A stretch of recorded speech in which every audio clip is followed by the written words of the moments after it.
जानिए मृत्यु के बाद क्यों जरूरी माना गया है पिंडदान। गरुड़ पुराण में मृत्यु के बाद के संस्कार, आत्मा और तमाम लोगों का जिक्र किया गया है।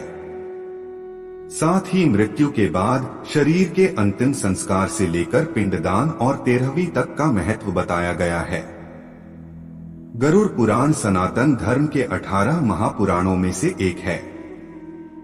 माना जाता है कि गरुड़ पुराण में भगवान विष्णु और उनके वाहन गरुड़ के बीच बातचीत के जरिए लोगों को नीति, नियम, सदाचार, ज्ञान, तप, यज्ञ आदि की बातें बताई गई हैं। साथ ही मृत्यु के बाद के संस्कार, आत्मा और तमाम लोगों का जिक्र किया गया है। गरुड़ पुराण में मृत्यु के बाद शरीर के अंतिम संस्कार से लेकर पिंडदान और 13वीं तक का महत्व बताया गया है। यहाँ जानिए कि मृत्यु के बाद पिंडदान करना क्यों जरूरी है।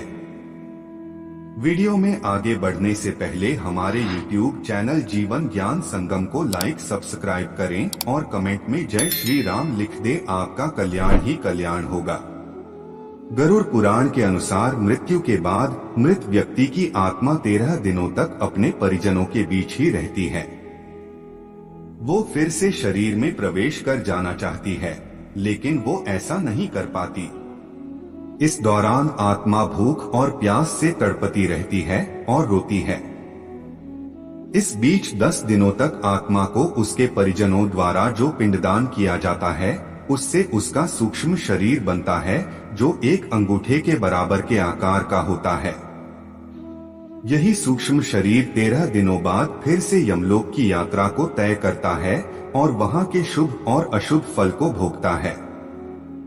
पहले दिन के पिंडदान से मूर्धा, सिर, दूसरे दिन से गर्दन और कंधे, तीसरे दिन से हृदय, चौथे दिन के पिंड से पीठ, 5वें दिन से नाभि, छठे और 7वें दिन से कमर और नीचे का भाग, 8वें दिन से पैर, 9वें और 10वें दिन से भूख प्यास आदि उत्पन्न होती है। इस पिंडदान से आत्मा को बल प्राप्त होता है, जो उसे यमलोक तक की यात्रा करने में सक्षम बनाता है। इसलिए गरुड़ पुराण में मरने वाले व्यक्ति के लिए 10 दिनों तक पिंडदान जरूरी बताया गया है। माना जाता है कि जिस व्यक्ति के परिजन उसके लिए पिंडदान नहीं करते, ऐसे लोगों की आत्मा को यमदूत 13वें दिन घसीटते हुए यमलोक तक ले जाते हैं। ऐसा व्यक्ति प्रेत बनकर इधर उधर भटकता रहता है।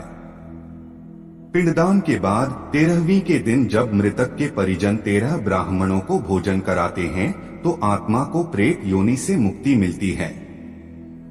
आपके लिए बस इतना ही। मिलते हैं न्यू वीडियो पर। जय हिंद, जय भारत।